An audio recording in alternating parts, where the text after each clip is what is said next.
उस सुबह ठंड हल्की हल्की थी, लेकिन मेरे दिल में अजीब सा उत्साह था। एग्जाम के लिए तैयार होकर मैं बस स्टॉप पर खड़ी थी। बस आई और भीड़ से भरी हुई थी। किसी तरह मैंने खुद को अंदर जगह दिलवाई। बस में खड़े होने के लिए भी मुश्किल से जगह थी। मेरे सामने खिड़की से आती ठंडी हवा मेरे बालों को छू रही थी। तभी पीछे से किसी ने हल्का सा धक्का दिया। मैं पलटी और देखा एक लंबा, सादगी से भरा चेहरा।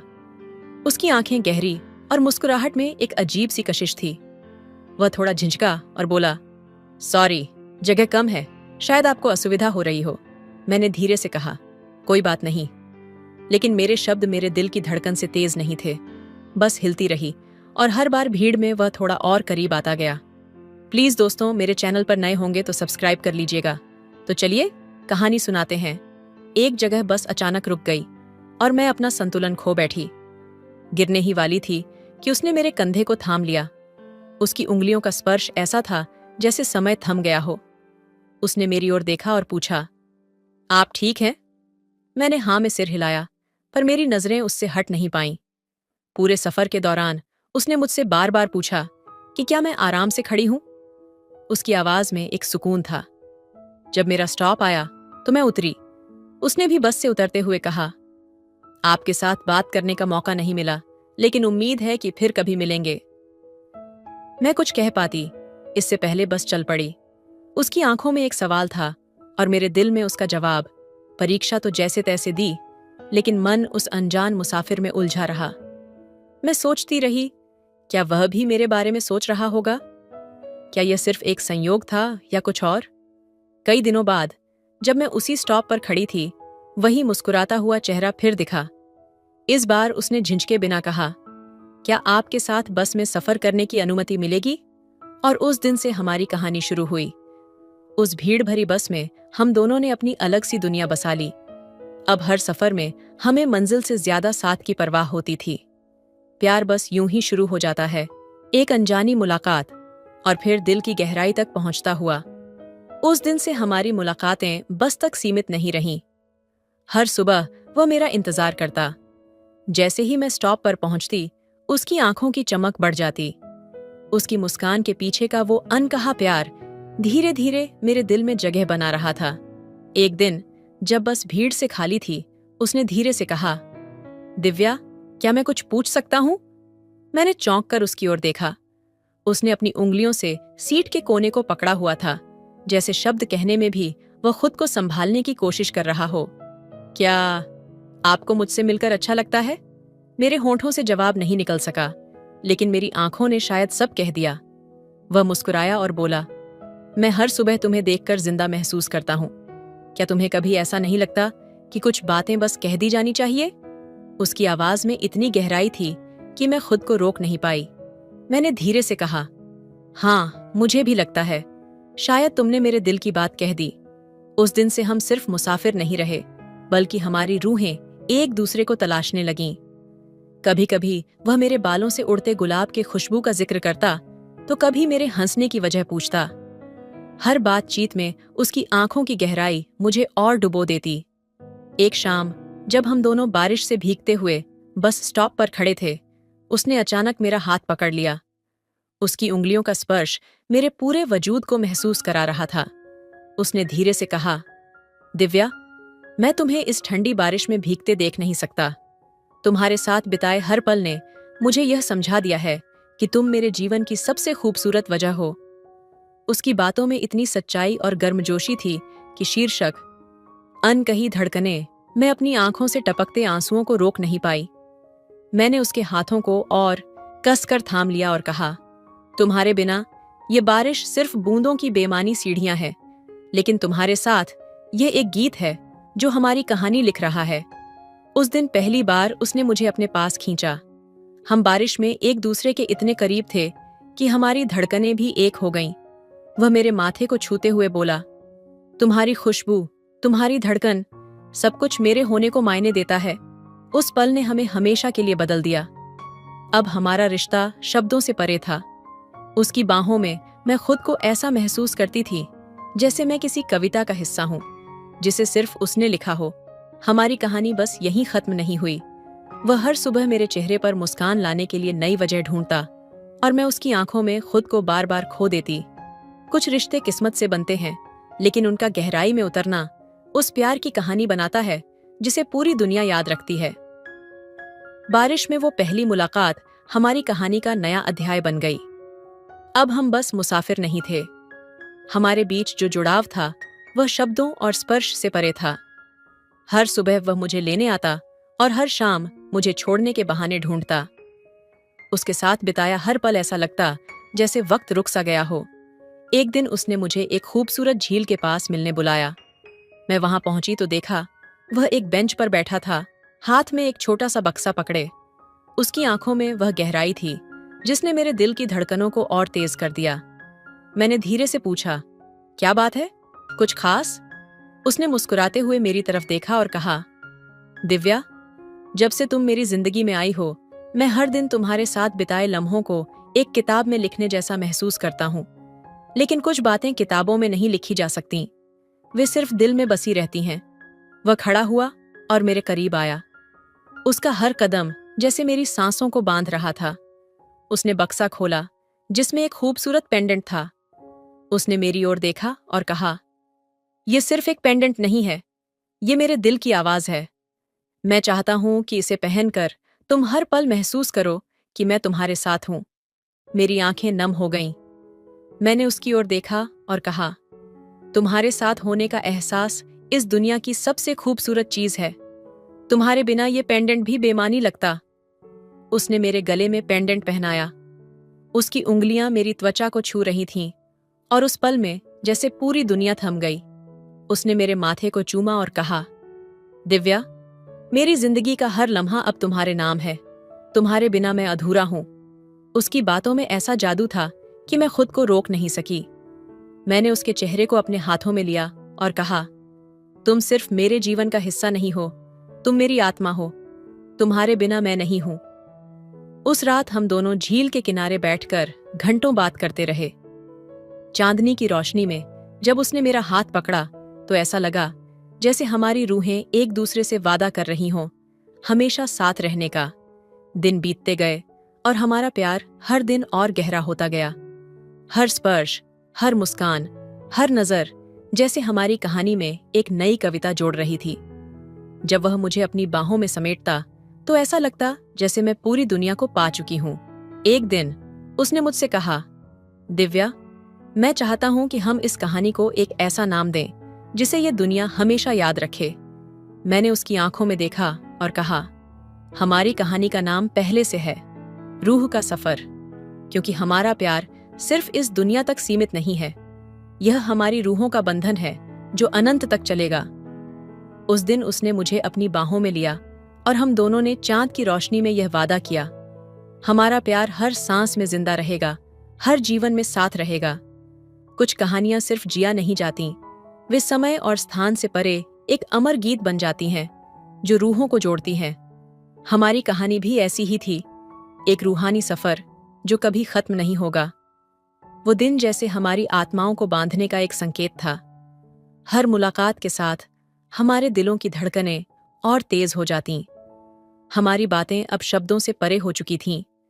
कभी उसकी आंखों की गहराई में मैं खुद को खो देती, तो कभी उसकी बाहों के गर्म एहसास में मैं खुद को पूरा महसूस करती। एक शाम उसने मुझे शहर से दूर एक पहाड़ी पर बुलाया। जब मैं वहां पहुंची तो चारों तरफ सितारों जैसी जगमगाती लाइटें थीं और बीच में एक छोटी सी टेबल। उसने मेरे लिए खाना बनाया था। उसकी यह कोशिश मेरे दिल को और छू गई। मैंने मुस्कुराते हुए कहा, तुम्हारी इन कोशिशों की कोई जरूरत नहीं थी। उसने जवाब दिया, दिव्या, जब तुम मेरे पास होती हो तो मैं अपनी पूरी दुनिया तुम्हारे कदमों में रख देना चाहता हूं। तुम सिर्फ मेरी प्रेमिका नहीं हो, तुम मेरी रूह हो। हमने खाना खाया और फिर आसमान के नीचे बैठे। उसकी उंगलियां मेरी उंगलियों से उलझी हुई थीं। उस पल उसने मेरी ओर देखा और धीरे से कहा, दिव्या, मैंने तुम्हारे बिना जिंदगी की कल्पना भी नहीं की, लेकिन एक सवाल मुझे हमेशा सताता है, क्या तुम सच में हमेशा मेरे साथ रहोगी? उसकी आंखों में एक डर था। मैंने उसका हाथ पकड़ा और कहा, तुम्हारे बिना मेरी जिंदगी अधूरी है। मैं हमेशा तुम्हारे साथ रहूंगी, तुम्हारे हर सुख दुख में, तुम्हारी हर सांस में। उसने मेरी ओर झुककर धीरे से कहा, मैं चाहता हूं कि इस रात को हमारी रूहों का मिलन कहाँ जाए। मैं चाहता हूं कि तुम मेरे इतने करीब आ जाओ कि हम दोनों के बीच कोई फासला न बचे। उसकी आवाज में एक अजीब सी गर्मजोशी थी। उसने मुझे अपने पास खींचा और उस पल में जैसे पूरी दुनिया गायब हो गई। उसका स्पर्श मेरे दिल को सुकून दे रहा था। उसके होंठों का एहसास मेरे हर दर्द को मिटा रहा था। उस रात आसमान गवाह था, चांदनी हमारी गवाही दे रही थी। हम दोनों ने अपनी रूहों को एक दूसरे में समेट लिया। हमारे बीच सिर्फ प्यार नहीं, बल्कि एक ऐसा बंधन था जो शब्दों से परे था। सुबह जब सूरज की पहली किरण ने हमें छुआ, उसने मेरे माथे को चूमते हुए कहा, अब मैं पूरा हूं। तुमने मुझे मेरी आत्मा वापस दी है। उस दिन से हमारा रिश्ता और गहरा हो गया। हर दिन, हर रात वह मेरे करीब आता गया। उसने मुझे समझाया कि प्यार सिर्फ स्पर्श नहीं, बल्कि वह एहसास है जो आपकी आत्मा को छू लेता है। हमारी कहानी अब एक अमर प्रेम गाथा बन चुकी थी। हमने सिर्फ एक दूसरे को नहीं, बल्कि अपनी रूहों को पाया था। हमारा प्यार अब किसी शब्द या परिभाषा का मोहताज नहीं था। कुछ प्रेम कहानियां सिर्फ दिलों को जोड़ने के लिए नहीं होती, वे रूहों को मिलाने के लिए होती हैं। और हमारा प्यार एक रूहानी गीत था जो कभी खत्म नहीं होगा। उस पहाड़ी पर बिताई वह रात हमारे जीवन की सबसे गहरी और मधुर स्मृति बन गई। वह दिन और वह रात अब हमारे बीच के हर पल का आधार थी। हम हर रोज एक दूसरे के और करीब आ रहे थे, जैसे दो नदियां सागर में मिलकर अपनी पहचान खो देती हैं। एक शाम उसने मुझे एक बगीचे में बुलाया। चारों तरफ गुलाब खिले थे और बीच में एक छोटी सी झील थी। उसकी सजावट को देखकर लगा जैसे उसने हर फूल मेरे लिए चुना हो। वहां एक पुराना तोता पिंजरे में बैठा था जो हमें ध्यान से देख रहा था। जैसे ही मैं पास पहुंची, उसने एक गीत गाना शुरू किया। तोते की आवाज में ऐसा लगा जैसे वह हमारी कहानी सुना रहा हो। मैंने हंसते हुए उससे पूछा, यह सब क्यों? वह मुस्कुराया और मेरी आंखों में देखते हुए बोला, तोता सिर्फ देख रहा है, गा रहा है, लेकिन मैं चाहता हूं कि तुम समझो, यह सब इसलिए है क्योंकि हर पल तुम्हारे साथ मैं अपने दिल के हर हिस्से को तुम्हारे नाम करता हूं। उसने धीरे से मेरा हाथ पकड़ा और मुझे झील के पास ले गया। पानी में चांद की परछाई झलक रही थीं। उसने मेरे बालों में उलझे गुलाब की पंखुड़ी को छुआ और कहा, दिव्या, तुम्हारे बिना यह चांद भी अधूरा लगता है। तुम मेरी दुनिया हो और मैं चाहता हूं कि तुम्हें हर पल इस बात का एहसास हो। उसकी उंगलियां मेरे गालों को छू रही थीं। उसकी गर्म सांसें मेरे चेहरे पर पड़ रही थीं। मैं अपनी धड़कनों को काबू में नहीं रख सकी। उसने मुझे अपने करीब खींचा और हमारे बीच की दूरी मिट गई। उस पल उसकी बाहों में ऐसा लगा जैसे मैं एक खूबसूरत गीत का हिस्सा बन गई हूं। उसने धीरे से कहा, दिव्या, मैं चाहता हूं कि यह रात कभी खत्म न हो। तुम्हारा हर स्पर्श, तुम्हारी हर मुस्कान मेरे जीवन की सबसे कीमती चीज है। मैंने उसकी आंखों में देखा और कहा, तुम्हारे बिना मेरी हर खुशी अधूरी है। जब तुम मुझे देखते हो तो ऐसा लगता है कि मैं इस दुनिया की सबसे खुशनसीब इंसान हूं। तोता हमारे पास मंडरा रहा था, जैसे वह भी इस पल का हिस्सा बनना चाहता हो। उसने अचानक कहा, प्यार अमर है, प्यार अनंत है। हम दोनों उसकी तरफ देखकर हंसने लगे। उसने मेरी ओर झुककर मेरे होंठों को छुआ। वह स्पर्श ऐसा था जैसे हमारी आत्माओं का मिलन हो रहा हो। उस रात चांद, तारे और वह गीत हमारी प्रेम कहानी का हिस्सा बन गए। अब हमारी हर मुलाकात में वह तोता हमारा साथी बन गया। वह हर बार कुछ नया गाता, जैसे हमारी कहानी को शब्दों में पिरो रहा हो। हम दोनों ने उस तोते को गीत नाम दिया क्योंकि वह हमारी आत्माओं का संदेशवाहक बन गया था। कुछ प्रेम कहानियां समय से परे होती हैं। वे एक गीत बन जाती हैं जो हर दिल को छू जाती हैं। हमारी कहानी भी ऐसी ही थी, एक ऐसा गीत जो रूहों के बीच सदा गूंजता रहेगा। उस पहाड़ी पर बिताई गई वह रात हमारे जीवन का ऐसा मोड़ थी जिसने हमें प्यार के हर पहलू का एहसास कराया। लेकिन कहानी यहीं खत्म नहीं हुई। उस रात के बाद हमारी मुलाकातें और गहरी और खास होती चली गईं। हर दिन हम कुछ ऐसा महसूस करते जिसे शब्दों में पिरोना मुश्किल था। एक नया अध्याय, तोते का संदेश गीत। वह तोता अब हमारी हर मुलाकात का हिस्सा बन चुका था। उसका नाम उसके गुणों से मेल खाता था। जब भी हम मिलते, गीत हमारे पास उड़कर आता और एक नया शब्द या वाक्य बोलता, मानो हमारी भावनाओं को व्यक्त करने की कोशिश कर रहा हो। एक दिन जब हम बगीचे में मिले, गीत ने कहा, सच्चा प्यार कभी अधूरा नहीं होता। मैंने चौंक कर उसकी ओर देखा और मुस्कुराई। क्या यह तुम्हारा संदेश है? मैंने उसे छेड़ते हुए पूछा। उसने मेरा हाथ पकड़ते हुए कहा, यह तोता सिर्फ बोलता है, लेकिन उसके शब्द मेरे दिल की गहराई को छूते हैं। ये तुम्हारे लिए मेरा वादा है दिव्या, हमारा प्यार अधूरा नहीं रहेगा। उसने मेरा हाथ अपने सीने पर रखा।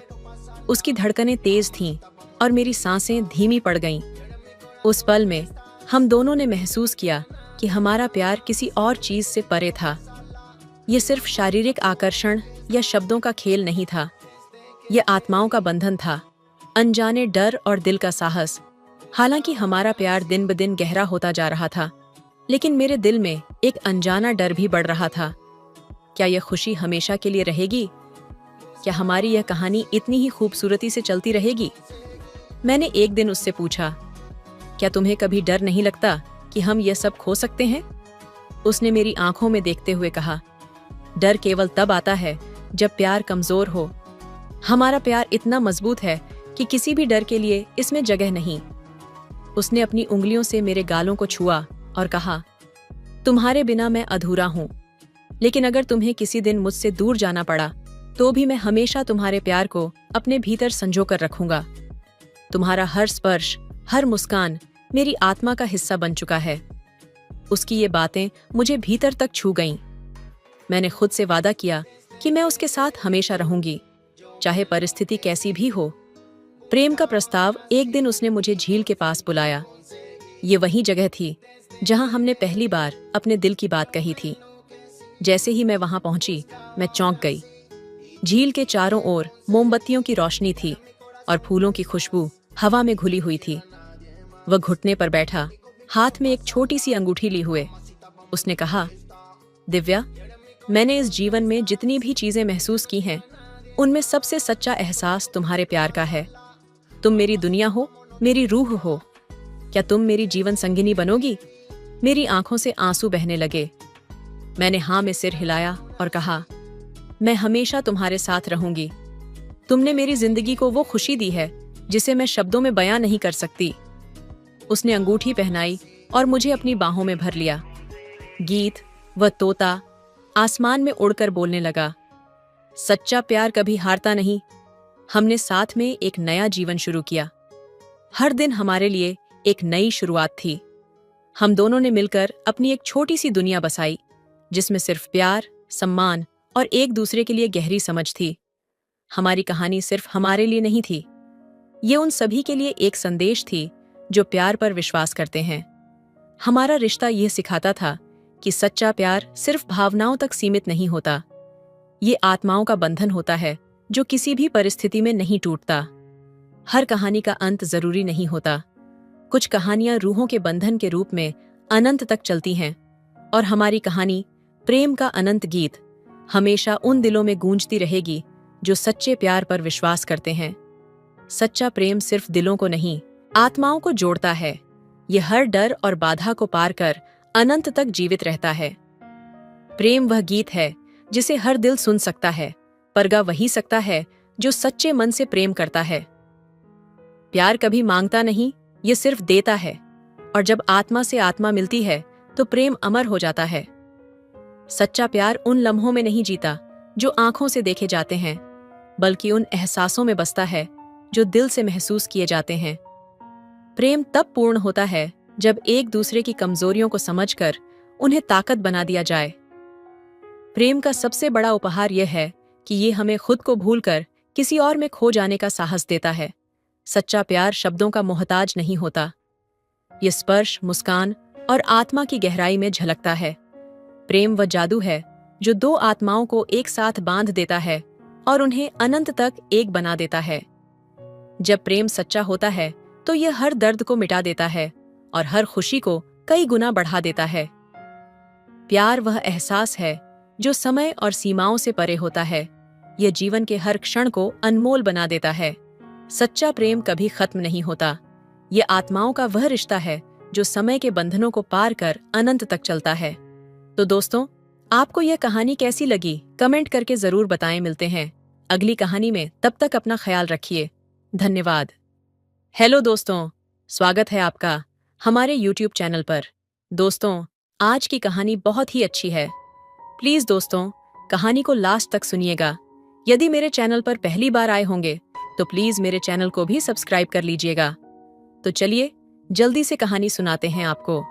रात के 3 बजे का सन्नाटा, अस्पताल के गलियारे गहरी शांति में डूबे थे। दूर कहीं से मॉनिटर की बीप और मरीजों की धीमी कराहने की आवाजें सुनाई दे रही थीं। अंधेरा मानो सब कुछ निगलने को तैयार था। स्नेहा, जो एक अनुभवी और समर्पित नर्स थी, नाइट ड्यूटी पर थी। अपने जीवन के हर कोने में दर्द और खालीपन लिए वह अपने काम में लीन रहती, जैसे दूसरों की जिंदगी संवार कर अपनी अधूरी जिंदगी को भरने की कोशिश करती हो। उस रात अचानक इमरजेंसी वार्ड में शोर हुआ। कुछ लोग बदहवास हालत में एक युवक को स्ट्रेचर पर लेकर आए। उनकी आवाज कांप रही थी। डॉक्टर को बुलाइए, जल्दी कीजिए, ये सांस नहीं ले पा रहा।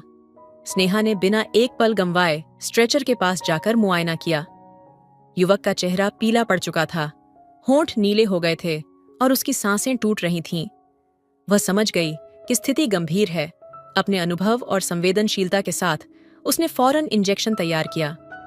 स्नेहा युवक की ओर झुकी, उसकी मासूमियत से भरी लेकिन दर्द में डूबी आंखें मानो उसे कहीं गहरे अंदर तक छू गईं। लड़ाई जिंदगी और मौत की थी। वह अपने हर कदम को तसल्ली से लेकिन तेजी से उठा रही थी। कुछ घंटों बाद युवक ने धीरे धीरे आंखें खोलीं। उसकी भूरी आंखें जैसे किसी गहरे सवाल में डूबी हुई थीं। पहली नजर उसने स्नेहा पर डाली। वह कुछ बोलने की कोशिश कर रहा था, लेकिन आवाज धीमी थी। स्नेहा ने मुस्कुराते हुए कहा, कैसा लग रहा है तुम्हें? युवक की आवाज कांप रही थी, लेकिन उसमें आभार की एक गहराई थी। आपने मुझे बचा लिया। स्नेहा ठहरकर उसके चेहरे को देखती रही। वह सिर्फ एक मरीज नहीं था।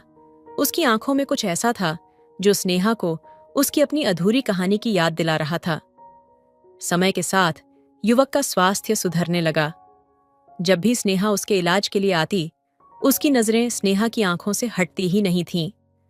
स्नेहा भी यह महसूस कर रही थी कि इस युवक की मासूमियत और आभार ने उसके दिल के किसी कोने को हल्का सा छुआ है। हर बार जब वह कमरे से बाहर निकलती, उसे लगता जैसे उसने किसी अपने से बिछड़ने का दर्द महसूस किया हो। कहानी यहां खत्म नहीं हुई थी। ये सिर्फ एक शुरुआत थी। 2 अधूरी जिंदगियां जो एक हादसे के जरिए एक दूसरे से मिली थीं, शायद किसी अंजाम की तरफ बढ़ रही थीं। स्नेहा की जिंदगी का वह नया दिन जैसे किसी पुराने दर्द को मिटा देने का वादा लेकर आया था। युवक, जिसका नाम आदित्य था, अब पहले से काफी बेहतर था। उसकी आंखों में गहरी बेचैनी थी, लेकिन उनमें एक चमक भी थी जो हर बार स्नेहा को देखकर और गहरी हो जाती। आदित्य धीरे धीरे अपनी हालत के बारे में स्नेहा को बताने लगा। एक हादसे में वह अपने परिवार को खो चुका था और वह अकेला रह गया था। उसकी बातों में दर्द ऐसा था जिसे सुनकर स्नेहा का दिल पिघलने लगा। वह जानती थी कि यह दर्द कुछ ऐसा ही है जैसा उसने अपने पति को खोने के बाद महसूस किया था। एक रात जब स्नेहा वार्ड में चेकअप के लिए आई, आदित्य ने झिझकते हुए कहा, आप हमेशा इतनी शांत और मजबूत कैसे रह पाती हैं? स्नेहा ने कुछ पल सोचा, फिर मुस्कुराते हुए बोली, शायद इसलिए क्योंकि मैंने समझ लिया है कि दूसरों की मदद करना ही मेरे जख्मों को भरने का सबसे अच्छा तरीका है। आदित्य की नजरें स्नेहा के चेहरे पर टिक गईं। उसने कहा, आपकी आंखों में भी दर्द है। आप उसे छिपाती हैं, लेकिन मैं देख सकता हूं। क्या मैं सही कह रहा हूं? स्नेहा की मुस्कान धीमी पड़ गई। पहली बार किसी ने उसके भीतर के खालीपन को इस तरह महसूस किया था। उसने गहरी सांस लेते हुए कहा, शायद हाँ, पर हम सभी की जिंदगियां अधूरी हैं, आदित्य, और यही अधूरापन हमें दूसरों से जोड़ता है। उन दोनों के बीच एक नाजुक सा रिश्ता बनने लगा था। स्नेहा का दिल, जो अब तक बस अपने काम और मरीजों की सेवा के लिए धड़कता था, अब एक नई उम्मीद से भरने लगा। आदित्य भी अब पहले से ज्यादा जिंदा महसूस करने लगा था। कुछ दिनों बाद आदित्य को अस्पताल से छुट्टी मिल गई। जब वह जाने लगा तो उसके चेहरे पर अजीब सी उदासी थी।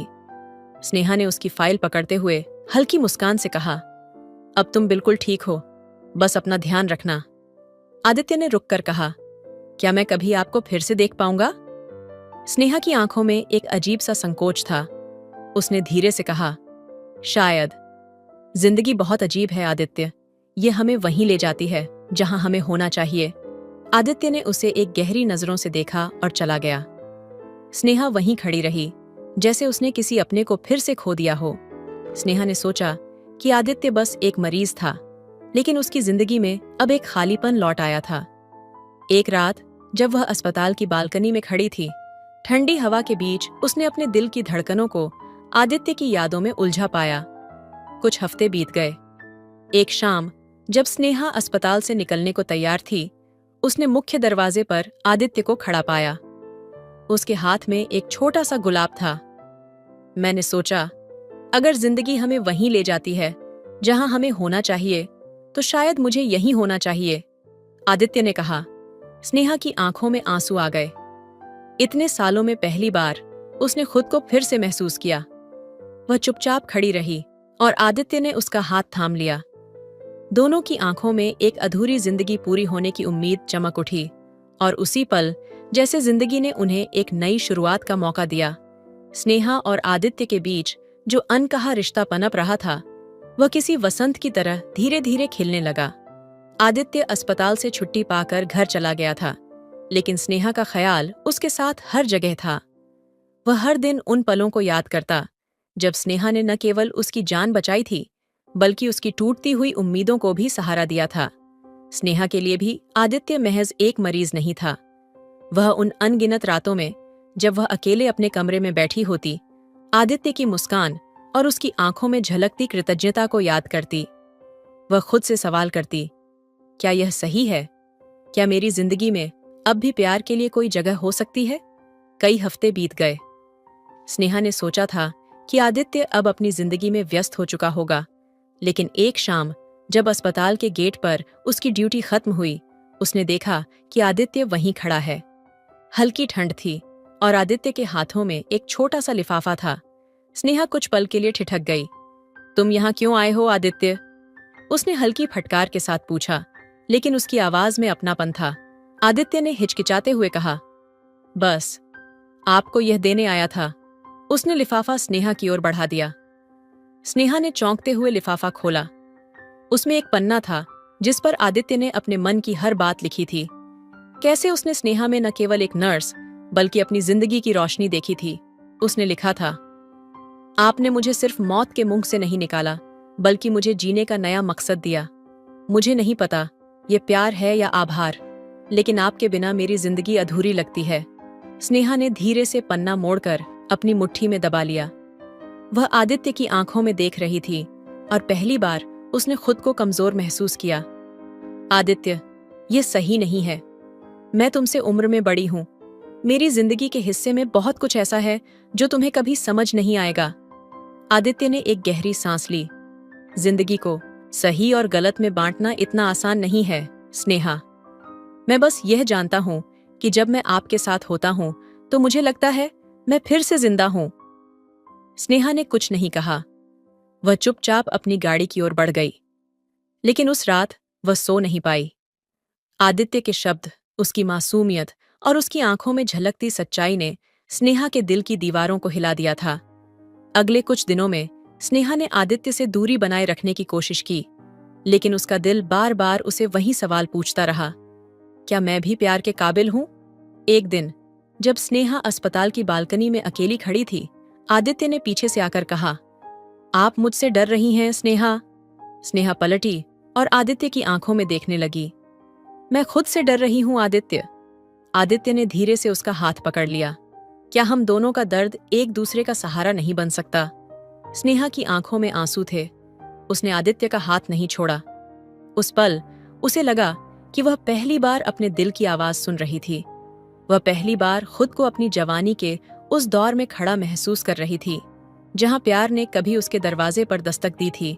उस रात दोनों ने ज्यादा कुछ नहीं कहा। स्नेहा ने आदित्य को खुद के करीब महसूस किया, लेकिन एक दूरी भी बनाए रखी। प्यार धीरे धीरे अपनी जड़ें जमा रहा था, एक शांत गहरी नदी की तरह जो अपनी राह खुद तलाश रही थी। आने वाला वक्त आदित्य और स्नेहा ने अपने अपने दिलों में उमड़ते भावों को समझने का वक्त देने का फैसला किया। वे अक्सर साथ समय बिताते, बातें करते, लेकिन दोनों ने अभी तक अपने रिश्ते को कोई नाम नहीं दिया। प्यार के इस सफर में कोई जल्दबाजी नहीं थी, बस एक एहसास था जो दोनों के जीवन को धीरे धीरे संवार रहा था। यह एक ऐसा रिश्ता था जो किसी शुरुआत की तरह था, लेकिन जिसकी गहराई अंतहीन थी। खामोशी में बसा पहला एहसास, स्नेहा और आदित्य के बीच का रिश्ता अब ऐसा बन चुका था जिसमें शब्द कम और खामोशियां ज्यादा बोलती थीं। दोनों ने अपने दिल के कोनों में किसी नए एहसास को जगह देना शुरू कर दिया था, लेकिन उसे स्वीकार करने की हिम्मत अभी नहीं जुटा पाए थे। एक दिन आदित्य ने स्नेहा को बाहर मिलने का प्रस्ताव दिया। यह पहली बार था जब वह उसे अस्पताल के बाहर देखना चाहता था, एक नर्स के रूप में नहीं, बल्कि सिर्फ स्नेहा के रूप में। क्या तुम कल शाम को मुझसे मिलोगी? आदित्य ने हिचकिचाते हुए पूछा। स्नेहा ने कुछ पल सोचा। आदित्य, मुझे नहीं लगता कि यह सही है। आदित्य ने मुस्कुराते हुए कहा। मैंने सही या गलत के बारे में सोचना छोड़ दिया है स्नेहा। कभी कभी बस दिल की सुननी चाहिए। स्नेहा ने पहली बार खुद को कमजोर पड़ते हुए पाया। उसने धीरे से हामी भर दी। अगले दिन शाम को स्नेहा ने खुद को आईने में देखा। सफेद कोट और अस्पताल की एकरस जिंदगी से दूर उसने हल्की गुलाबी साड़ी पहनी थी। लंबे समय बाद उसने खुद को सजीव महसूस किया। उसने खुद से कहा, यह सिर्फ एक मुलाकात है, इससे ज्यादा कुछ नहीं। जब वह तय समय पर एक छोटे से कैफे में पहुंची तो आदित्य पहले से वहां मौजूद था।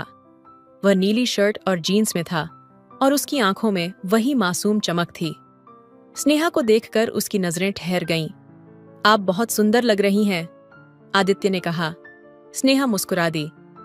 तुम्हें यह सब करने की जरूरत नहीं थी आदित्य। जरूरत और चाहत में फर्क होता है स्नेहा। मुझे आपकी जिंदगी का एक हिस्सा बनना अच्छा लगता है।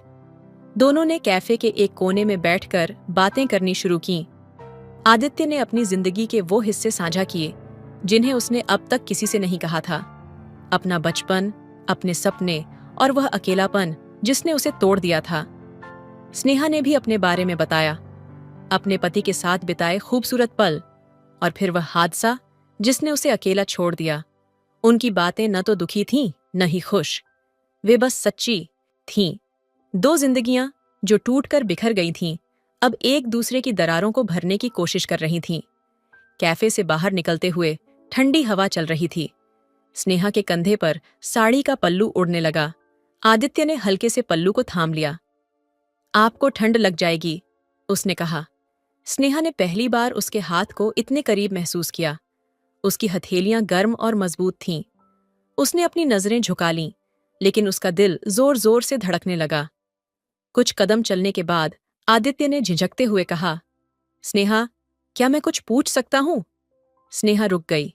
उसने आदित्य की आंखों में देखा। क्या आपने कभी सोचा है कि जिंदगी आपको दूसरा मौका भी दे सकती है? स्नेहा को जैसे शब्दों का जवाब नहीं मिला।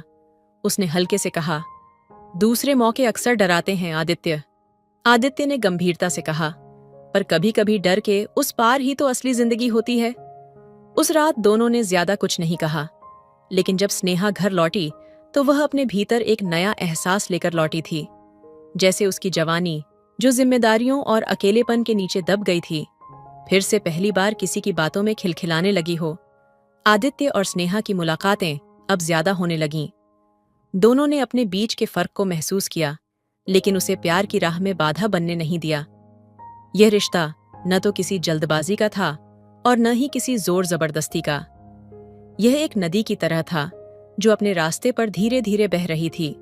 उनकी जवानी अब अपने पहले एहसास की दहलीज पर थी।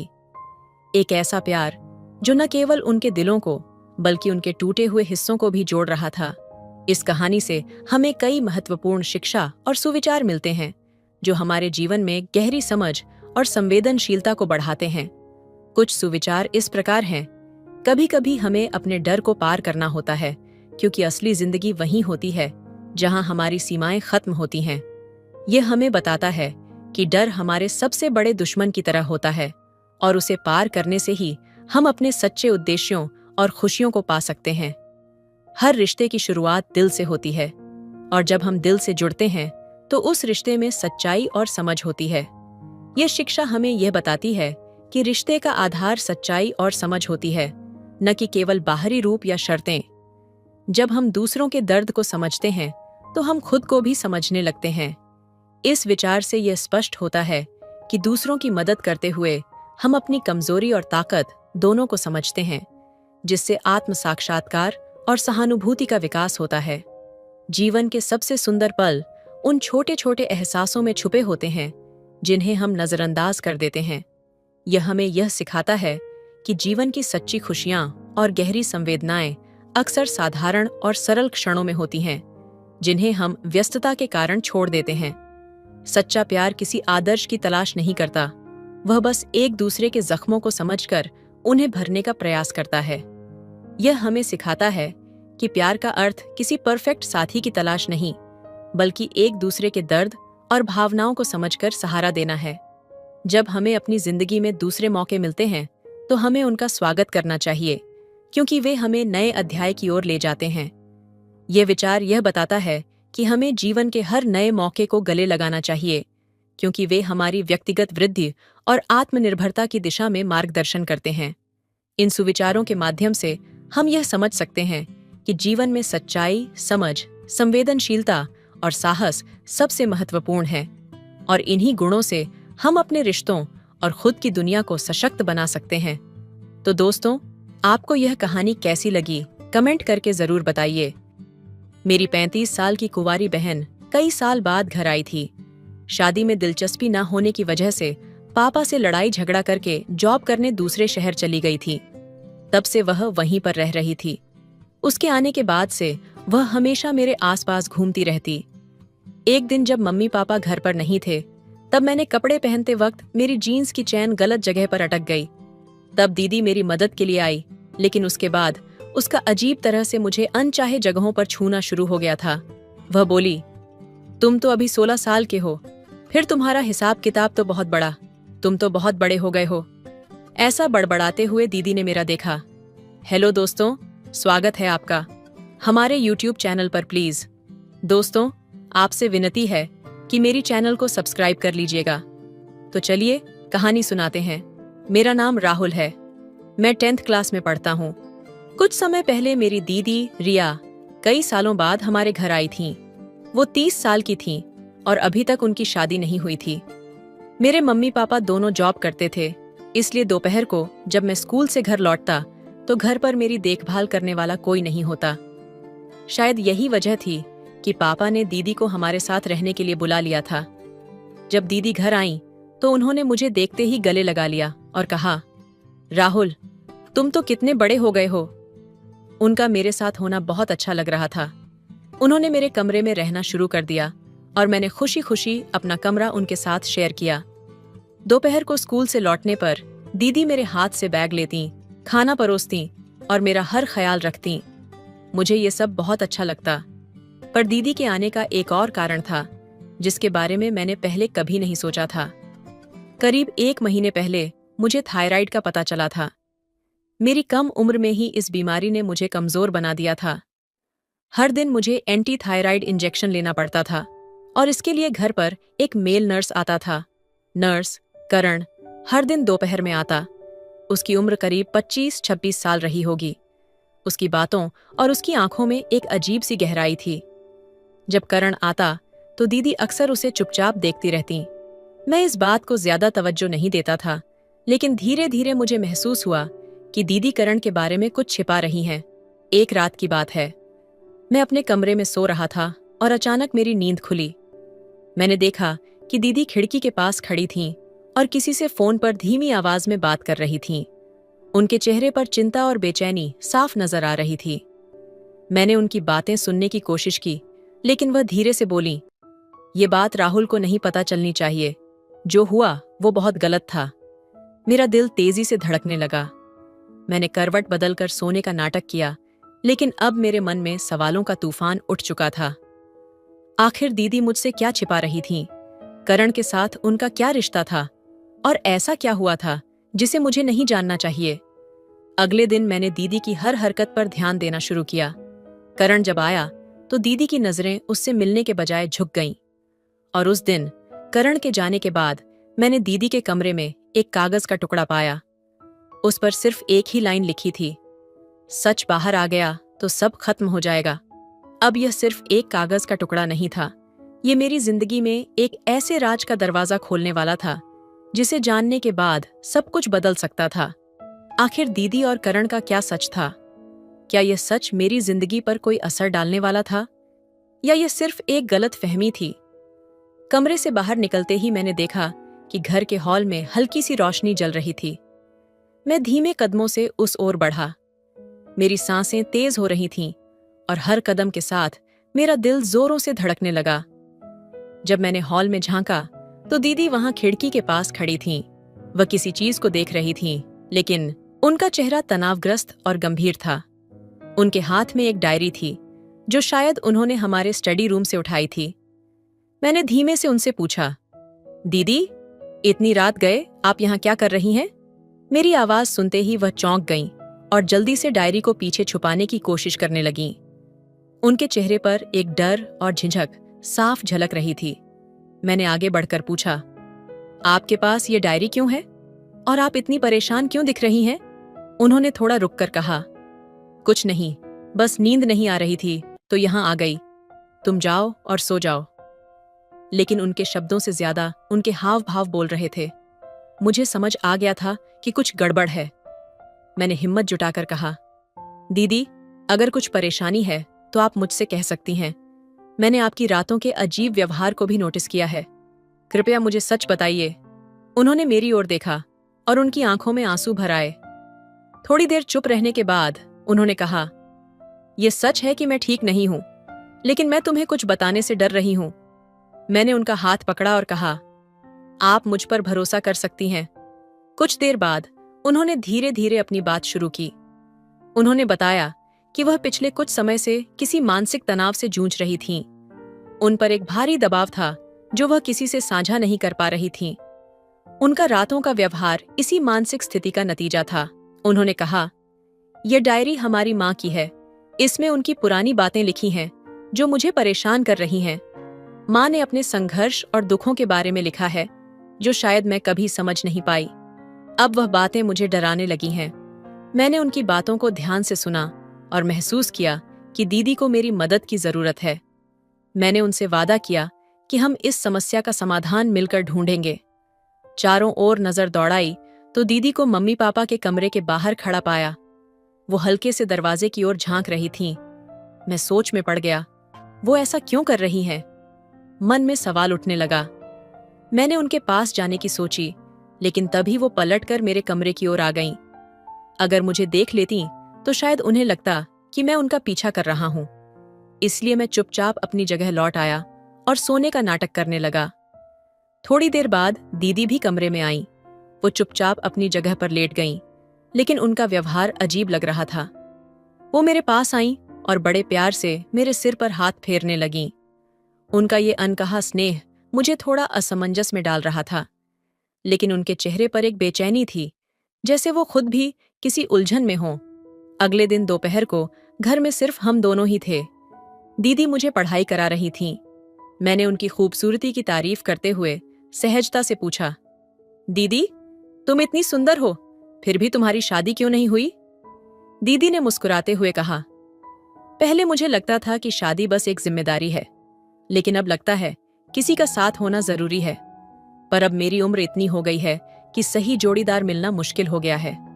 उनके जवाब में कहीं एक अधूरी उम्मीद थी जिसे मैं समझ नहीं पा रहा था। मैंने फिर सवाल नहीं किया और चुपचाप पढ़ाई करने लगा। थोड़ी देर बाद डॉक्टर अंकल मुझे इंजेक्शन देने आए। इंजेक्शन लेने के बाद मैं सो गया। जब जागा तो भूख लग रही थी। मुझे पास्ता खाने का मन हुआ। मैंने दीदी से कहा, दीदी, क्या मेरे लिए पास्ता बना दोगी? वो मम्मी के कमरे में थीं। जब मैं वहां पहुंचा तो देखा वो किसी गहरी सोच में थीं। बारिश की बूंदों ने जैसे ही खिड़की पर दस्तक दी, मैं अपनी किताब बंद कर खड़ा हो गया। दीदी अभी अभी नहाकर बाहर आई थीं।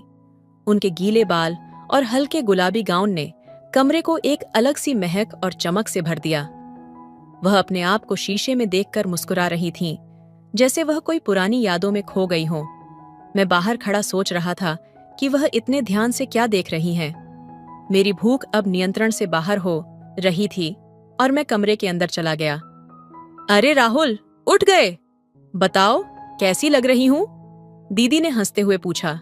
मैंने मुस्कुराकर कहा, दीदी, आप तो हमेशा अच्छी लगती हैं, लेकिन मुझे भूख लगी है। क्या आप पास्ता बना सकती हैं? दीदी ने हंसते हुए मेरे गाल पर हल्की सी थपकी दी। तुम्हें तो हमेशा खाना ही चाहिए। अच्छा, तुम बैठो, मैं तुम्हारे लिए पास्ता बनाती हूँ। कुछ ही देर में वह पास्ता लेकर आई और हम दोनों ने साथ बैठकर खाना खाया।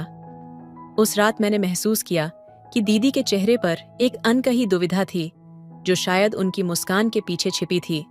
रात को जब मैं पानी पीने के बहाने उठा तो मैंने देखा कि दीदी बालकनी में खड़ी हैं।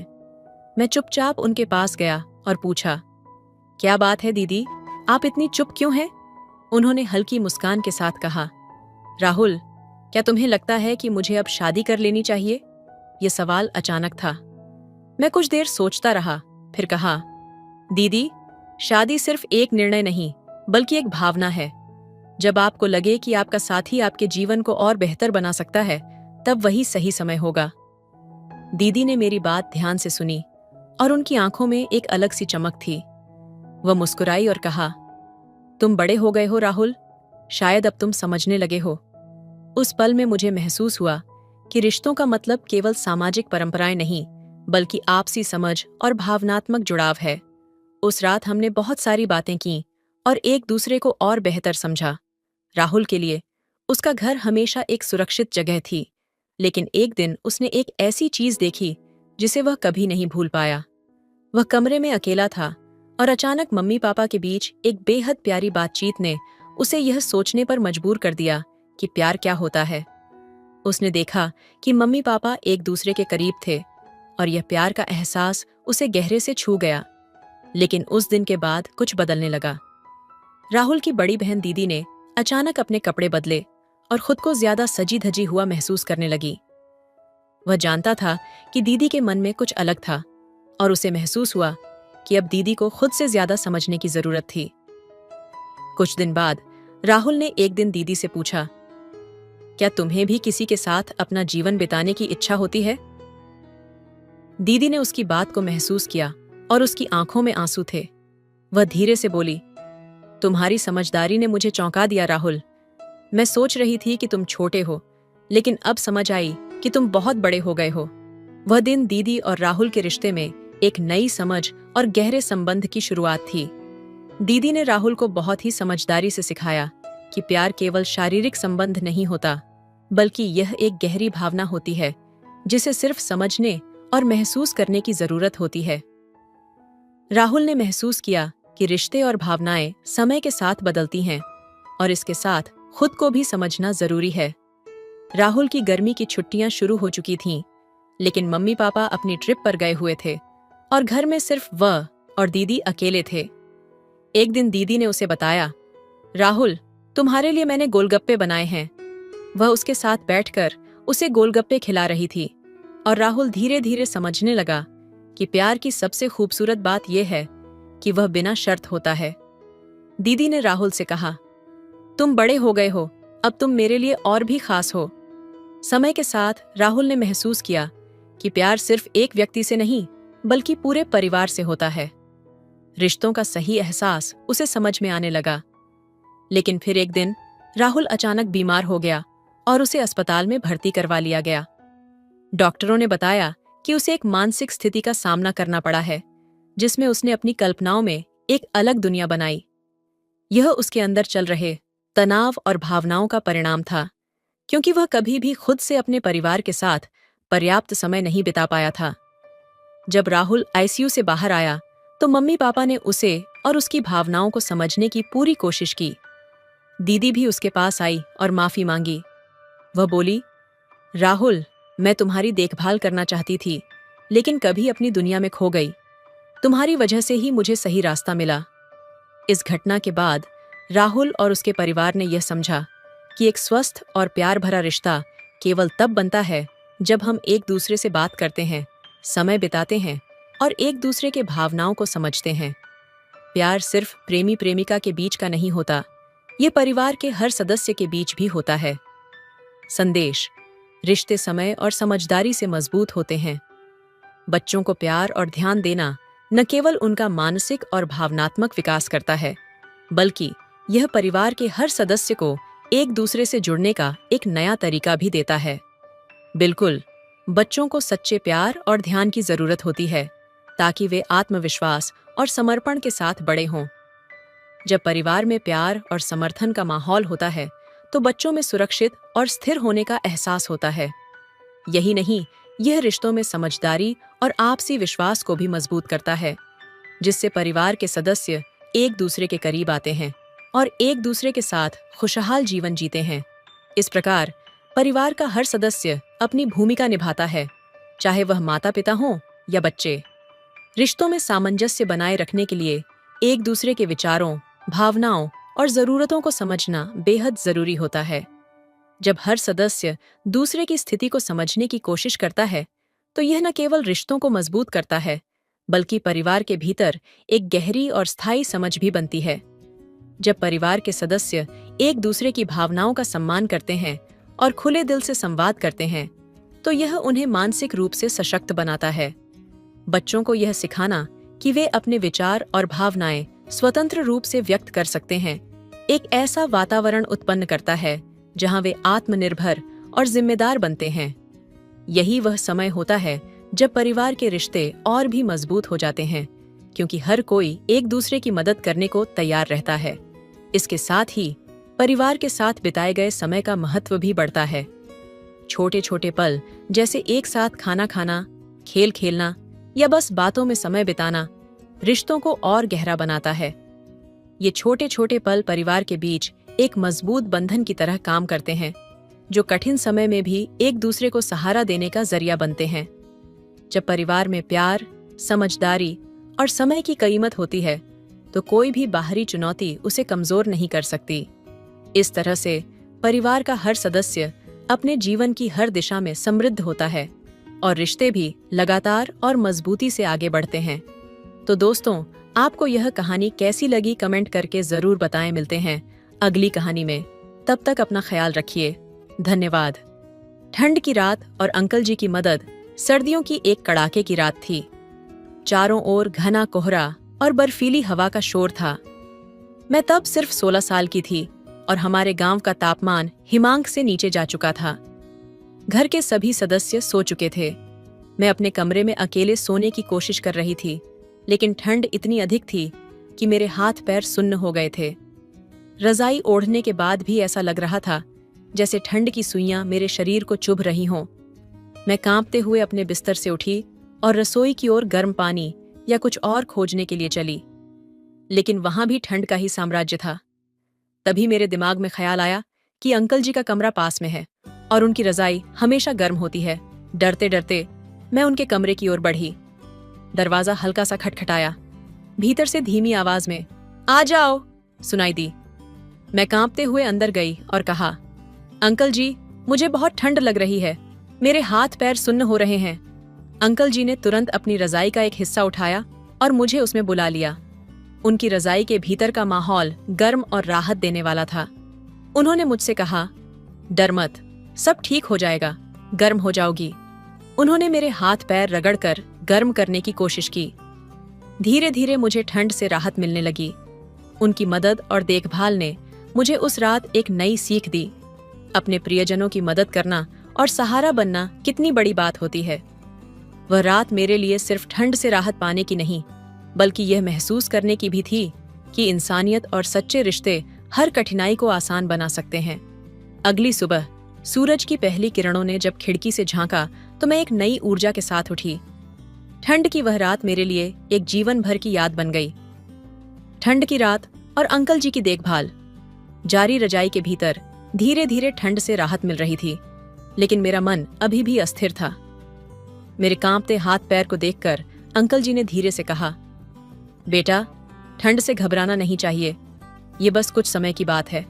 शरीर को गर्म रखना सबसे जरूरी है।" उनकी आवाज में एक अजीब सी गर्मजोशी थी, जो ठंड के उस माहौल में भी मुझे हिम्मत दे रही थी। उन्होंने अपने पास रखी छोटी कांच की बोतल से गर्म तेल निकाला और मेरे हाथ पैरों पर मलने लगे। उनकी हरकतों में एक अपनापन और अनुभव था। धीरे धीरे मेरी उंगलियां जो पहले सुन्न हो चुकी थीं, अब हल्की हरकत करने लगीं। उन्होंने फिर कहा, जब भी ज्यादा ठंड लगे, कोशिश करना कि शरीर चलता रहे। ठंड में लेटे रहना खतरनाक हो सकता है। मुझे यह बातें बहुत महत्वपूर्ण लगीं। उनकी रजाई की गर्माहट के साथ साथ उनकी बातों ने मेरा डर पूरी तरह से खत्म कर दिया। रात का खास लम्हा थोड़ी देर बाद उन्होंने एक कंबल और लपेटते हुए कहा, चलो रसोई में चलते हैं, वहां कुछ गर्म चाय बना लेते हैं। मैं पहले तो थोड़ा झिझकी, लेकिन उनकी मुस्कान और आत्मीयता ने मुझे प्रेरित किया। हम दोनों रसोई में पहुंचे।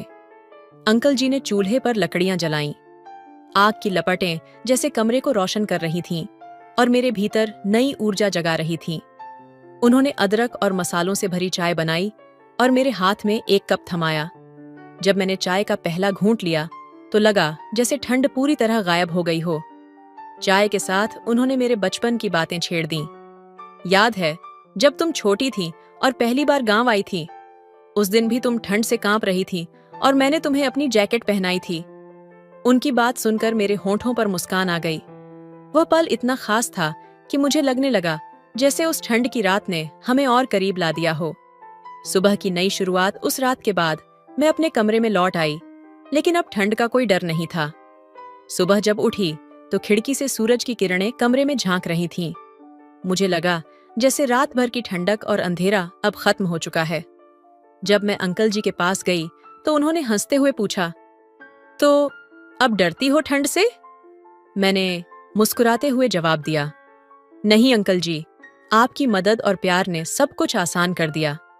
उस दिन से मैंने सीखा कि कठिन समय में किसी का सहारा बनना और दूसरों के लिए खड़ा होना ही असली रिश्तों की खूबसूरती है।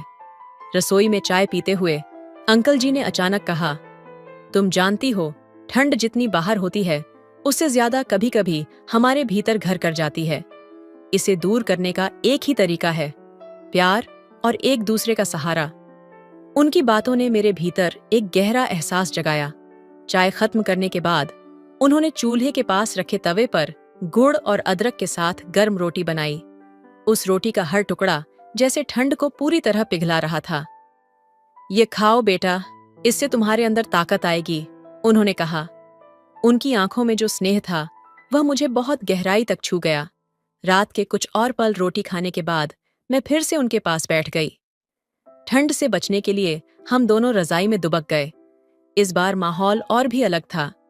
अंकल जी ने मुझे अपने पुराने दिनों की कहानियां सुनानी शुरू की। कैसे उन्होंने बचपन में सर्दियों से लड़ाई की थी, कैसे उनकी माँ, मेरी दादी, उन्हें एक मोटा कंबल बनाकर देती थीं। उनकी कहानियों में एक अलग ही मिठास थी। हर शब्द में उनकी जिंदगी के संघर्ष, उनकी ममता और रिश्तों की अहमियत झलक रही थी। मैं पूरी तरह से उनकी बातों में डूब गई। ऐसा लग रहा था जैसे समय थम गया हो और उस ठंड की रात ने हमें और करीब ला दिया हो। सुबह का नया सूरज जब सुबह हुई तो रजाई के अंदर से उठते ही मुझे एहसास हुआ कि मेरे अंदर एक नई ताकत भर गई है। अंकल जी पहले ही उठ चुके थे। वह आंगन में लकड़ी जलाकर आग ताप रहे थे। मैंने उनकी तरफ देखा और मुस्कुराते हुए कहा, अंकल जी, कल रात आपकी मदद के बिना शायद मैं इतनी आसानी से ठंड को नहीं झेल पाती। उन्होंने हंसते हुए कहा, बेटा, इंसान को बस थोड़ा सहारा चाहिए। एक दूसरे की मदद ही हमें मजबूत बनाती है। वह पल मेरे लिए जीवन का सबसे बड़ा सबक था। रिश्तों की ताकत और गर्मजोशी ही वह चीजें हैं जो हमें सबसे कठिन समय में भी जीत दिलाती हैं। मैंने अंकल जी को कसकर गले लगा लिया। वह पल इतना खास था कि उसकी गर्माहट मैं आज भी महसूस कर सकती हूँ। यादें जो हमेशा रहेंगी। उस दिन के बाद से हर बार जब भी ठंड आती है मुझे वह रात याद आती है। अंकल जी की बातों, उनके प्यार और देखभाल ने मेरे दिल पर एक ऐसी छाप छोड़ी जो कभी नहीं मिट सकती। ठंड अब मेरे लिए केवल मौसम नहीं रही, बल्कि रिश्तों की गर्माहट का प्रतीक बन गई। रिश्तों की सर्द रात और गर्मजोशी का एहसास, सुबह की सुनहरी किरणें अब पूरे आंगन में फैल चुकी थीं। हल्की ठंडी हवा अभी भी बह रही थी, लेकिन अब वह ठंड डरावनी नहीं, बल्कि ताजगी देने वाली लग रही थी। अंकल जी मेरे लिए सुबह के नाश्ते में गर्म परांठे बना रहे थे। उनकी हर हरकत में स्नेह झलक रहा था। तुम्हें पता है बेटा, उन्होंने परांठा पलटते हुए कहा, जब मैं तुम्हारी उम्र का था तो ठंड से डरने की बजाय उसे अपने साथी के रूप में स्वीकार करना सीखा था। मेरी माँ कहती थीं कि अगर रिश्तों की गर्मी हो तो कोई भी ठंड टिक नहीं सकती।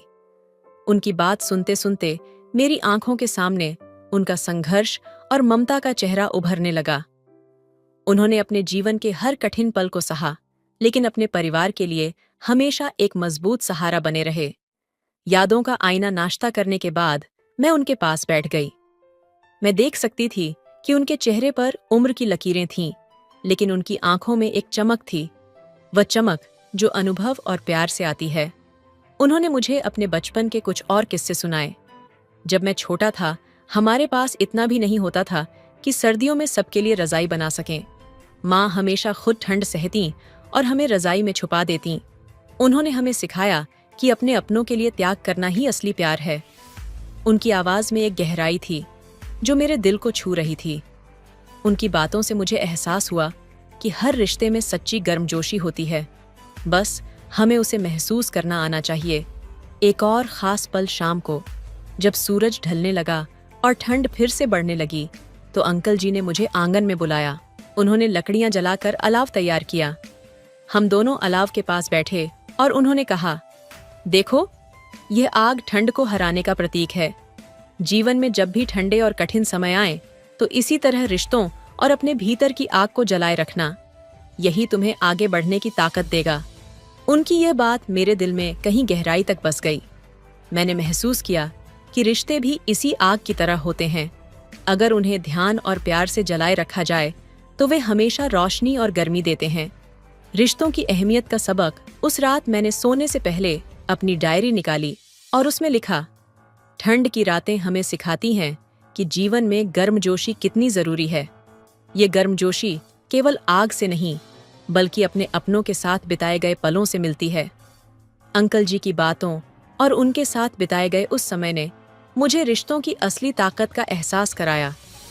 उन्होंने मुझे सिखाया कि चाहे कितनी भी सर्दी या कठिनाई आए, अगर हमारे पास अपने अपनों का प्यार और सहारा है तो हम हर मुश्किल को पार कर सकते हैं।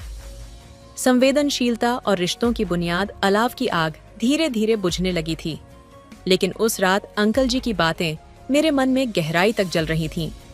मैं उनके पास बैठी, अलाव की बची हुई गर्माहट महसूस करते हुए, और उनसे एक सवाल किया, अंकल जी, क्या हर रिश्ता इतना मजबूत और सच्चा हो सकता है? अंकल जी ने एक पल के लिए मेरी ओर देखा और मुस्कुराए। उनकी आंखों में एक अद्भुत सुकून था। उन्होंने कहा, रिश्ते ऐसे नहीं बनते बेटा, उन्हें मजबूत और सच्चा बनाने में समय और त्याग लगता है। जैसे इस अलाव को जलाने के लिए लकड़ियां, धैर्य और मेहनत चाहिए, वैसे ही रिश्तों को भी समय, समझ और प्यार चाहिए। उनकी यह बात मेरे दिल में एक और गहरी छाप छोड़ गई। उन्होंने मुझे सिखाया कि हर रिश्ता एक यात्रा की तरह होता है, जिसमें हर कदम को संभल कर चलना पड़ता है। एक अनमोल उपहार अगली सुबह जब मैं उठी तो अंकल जी ने मेरे लिए एक गर्म ऊनी शॉल तैयार की थी। ये तुम्हारी दादी की शॉल है, उन्होंने इसे अपने हाथों से बुना था। जब भी ठंड महसूस हो, इसे ओढ़ लेना। ये तुम्हें सिर्फ सर्दी से नहीं, बल्कि अकेलेपन से भी बचाएगी, उन्होंने कहा। मैंने वह शॉल अपने कंधों पर ओढ़ ली। उसकी नरम गर्माहट ने मुझे न केवल शरीर से, बल्कि आत्मा से भी सुरक्षित महसूस कराया। वह शॉल अब मेरे लिए सिर्फ एक कपड़ा नहीं, बल्कि दादी और अंकल जी के प्यार और त्याग का प्रतीक बन गई थी। जीवन का नया नजरिया उस दिन के बाद मैं अपने जीवन को एक नई नजर से देखने लगी। हर रिश्ते में मुझे अंकल जी की बातों की गूंज सुनाई देने लगी। मैंने सीखा कि सिर्फ ठंडा मौसम ही नहीं, बल्कि जीवन की ठंडी मुश्किलें भी प्यार, धैर्य और सहारा देकर हराई जा सकती हैं। अंकल जी का वह प्यार और उनकी सीख मेरे जीवन के हर मुश्किल मोड़ पर मेरा साथ देने लगी। जब भी मैं किसी कठिनाई में होती, वह शॉल ओढ़कर उनकी बातें याद करती और खुद को मजबूत महसूस करती। कुछ साल बाद वक्त गुजरता गया। पढ़ाई और काम के सिलसिले में मुझे घर से दूर जाना पड़ा। अंकल जी उम्र दराज हो रहे थे, लेकिन जब भी मैं उनसे मिलने जाती, वह उसी गर्मजोशी और अपनेपन से मुझे गले लगाते। एक दिन जब मैं उनसे मिलने गई तो उन्होंने मुझसे कहा, बेटा, जिंदगी में ठंड हमेशा आती रहेगी, लेकिन अगर तुम अपने भीतर प्यार और समझ का अलाव जलाए रखोगी तो हर ठंड हार जाएगी। उनकी वह आखिरी सीख मेरे लिए अमूल्य थी। वह दिन आज भी मेरी यादों में ताज़ा है, यादें जो कभी खत्म नहीं होंगी। आज जब भी सर्दी की रात आती है और ठंडी हवा मेरी खिड़की से टकराती है, मैं अंकल जी की बातें और उनका दिया हुआ शॉल याद करती हूँ। वह शॉल आज भी मेरे पास है और जब भी उसे ओढ़ती हूँ, ऐसा लगता है जैसे उनकी गर्माहट मेरे साथ है। उनकी देखभाल, उनकी बातें और वह एक रात ने मुझे सिखाया कि जीवन में मुश्किलें हमेशा रहेंगी, लेकिन रिश्तों की गर्मजोशी हमें हर मुश्किल का सामना करने की ताकत देती है। तो दोस्तों, आपको ये कहानी कैसी लगी? कमेंट करके ज़रूर बताएं और अगर मन करे तो सब्सक्राइब कर दीजिएगा।